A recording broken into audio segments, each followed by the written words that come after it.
que vienen a repercutir en el tipo de impuestos con el que estamos hablando, porque cuando había gente que estaba vendiendo facturas, por ejemplo, lo que eso hacía era subir los gastos deducibles de esas empresas y por ende terminaban pagando menos impuestos sobre la renta.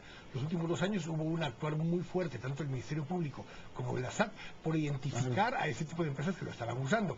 Ese tipo de acciones debieran de estar repercutiendo ahora en que la gente y las empresas especialmente dejen de usar ese tipo de facturas que compraban para reducir sus rentas imponibles. Precisamente, pero no solo deducían sus impuestos, sino que además había que darles devolución. Obviamente. O sea, la complicación era un poco más grande. Pero uno se pegaba en el IVA y otro se pega en el ISR. Claro, y cuando uno ve las cifras de evasión al fisco de 1.000 millones de quetzales, pues uno se horroriza. Y obviamente eso tiene que estar repercutiendo en este momento. Lo que pasa es que hay varios cambios que hay que hacer. Obviamente el impuesto sobre la renta es donde más trabajo se va a requerir, definitivamente, pero también en los otros impuestos.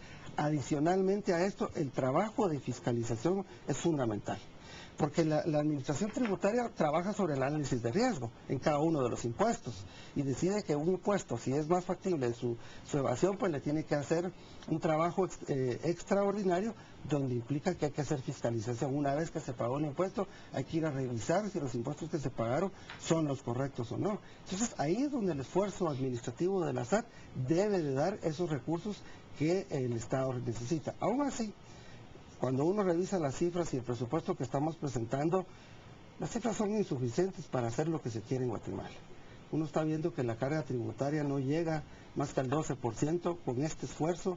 Eso quiere decir que si queremos llegar a las metas de los acuerdos de paz, tenemos que seguir trabajando profundamente en esto, porque llegar al 13.2% que requiere que acordamos la sociedad guatemalteca de llegar a la recaudación tributaria implica un trabajo todavía mucho más grande. Eso tiene que ver con la lucha contra el contrabando, la evasión y la elusión fiscal, el trabajo en las aduanas, el trabajo administrativo de la administración tributaria, etcétera. Creo que a eso se refiere el renglón de otros impuestos indirectos, en los No, cuales se estos calcula... son otros impuestos que están calculados, que son leyes específicas. ¿A qué se refiere? Porque me llamó mucho la atención que se calcula que puede recaudarse 733 millones en otros impuestos indirectos. Pues sí, ¿De qué se trata? Todos los impuestos, bueno, los impuestos indirectos que se recaudan, que tienen que ver con algunas leyes específicas y que son cálculos que se hacen sobre la base de los impuestos que establece la administración tributaria. ¿Alguna ley específica en mención? Pues directos está el IVA, están todos los impuestos derivados. Ajá. Y tenemos además entre esos ingresos hay una rebaja en el tema de regalías e hidrocarburos. Sí, ¿Por qué? hay una cosa bien interesante y eso es importante señalarlo. Según estábamos nosotros averiguando, en Guatemala solo hay una mina que está produciendo, ¿verdad? Y la mina tiene ciclos de producción y en este momento entra en un ciclo de producción bajo, ¿verdad? Entonces ahí es donde es importante señalar que el trabajo de la ley de minería que está proponiendo el Ministerio de Energía y Minas va a jugar un papel muy importante. 1. 2, es el tema de discutir en Guatemala, o de terminar de discutir, porque esa es la verdadera razón de que debería ser, es que hay otras empresas que están proponiendo extraer minerales en Guatemala y que deben de rendir los frutos, porque de eso se trata. Ahora, ¿qué es lo importante acá?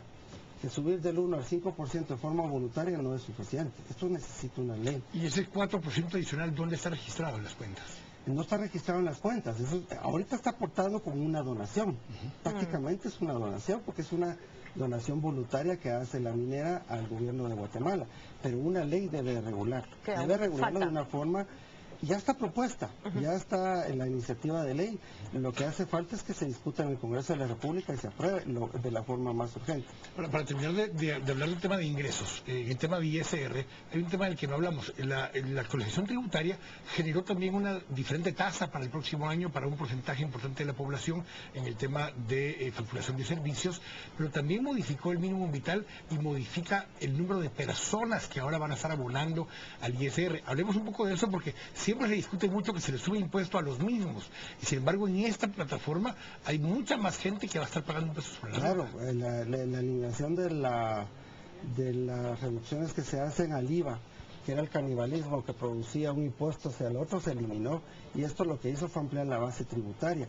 Estamos ampliando la base tributaria de 35.000 a 400.000 contribuyentes, y esa es una parte importante en el impuesto sobre la renta. No, ese es el tema de los asalariados, los que están en el gobierno, los que tienen un salario directo. Esos son los que van a comenzar a pagar, porque ellos podían deducir presentando facturas que compraban sus productos y sus bienes o sus servicios, y la deducían del impuesto sobre la renta. Es decir, un impuesto se comía al otro. Y hoy se elimina la planilla, y entonces, ¿qué pasa? Hay un rango que sí, al ampliarle el mínimo vital, se le permite de 48.000 a 60.000 quetzales que todavía presenten facturas. Pero es muy difícil que una persona gana 48.000 quetzales, genere 12.000 quetzales de IVA. ¿Por qué? Porque tendría que por lo menos gastar 100.000. Y eso no lo va a hacer nunca. Eso es una cosa que quedó ahí porque hubo cambios a última hora en el Congreso de la República. Ahora, eso realmente ahí lo que te implica es que sí hay 365.000 nuevas personas que van a estar pagando. Algunos de ellos pagarán de 50 quetzales al año a 500.000 quetzales al año. Cada uno individualmente no va a pagar mucho más, o incluso no pagaba antes. Pues hay unos que no pagan mucho, porque Correcto. Cuando uno ve algunos rangos de ingresos, algunos pagan 50 quetzales, otros 70 quetzales, 80 quetzales al año, o no, mensualmente, de 50, 60, 80 quetzales, y así va subiendo el rango. Pero lo que pasa es que la base es importante recalcarlo, porque sí se amplía, y al ampliarse la base en 300 y pico mil personas, obviamente el impuesto sobre la renta va a aumentar.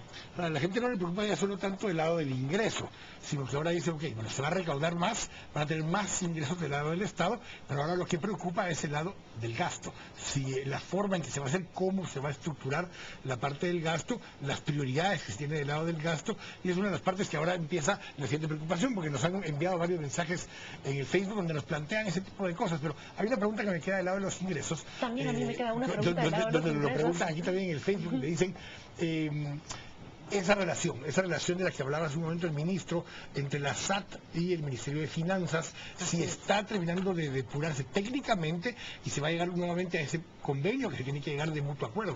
Bueno, el convenio es en el mes de enero, se hace siempre en el mes de enero, y donde se habla de decir, bueno, cuál es la posibilidad de que alguno de los impuestos tenga alguna, lo que le llaman salvaguardas, ¿verdad? Un convenio donde se firma, donde dice, bueno, mire, si la economía no crece de acuerdo a las proyecciones que estamos planteando, pues obviamente tendrá que haber una reducción. Si, por ejemplo, un impuesto sufre de una inconstitucionalidad, por ponerles un ejemplo, y se aplica la inconstitucionalidad, obviamente eso va a reducir el impuesto. Esas son partes que en un convenio se pueden establecer como salvaguardas, donde dice, mire, usted tiene la obligación de llegar a esta recaudación, 50.400 millones de impuestos tributarios, pero si no crece la economía, si se pone esto, si se pone el otro, si no se aplica, como este año, por ejemplo, que el ejemplo clásico lo tenemos en la famosa ley del secreto bancario, que no es una ley del secreto bancario, pero que al final de cuentas se suponía que iba a generar 300 millones este año. Obviamente, si no se recauda, si no se aplica esa ley, y si se aprueba en diciembre, por ponerles un ejemplo, la administración tributaria no es responsable de recaudar esos fondos, porque no le compete a su esfuerzo administrativo o aprobar la ley. Exacto. Tenemos que ir al primer corte, pero vamos a volver con el tema de los ingresos, con el tema del gasto y lo que esta resta entre ambos nos va a generar de déficit para este año y cómo se va a financiar ese déficit. Así que vamos al corte, estamos acá en las 8:45, volvemos en un minuto.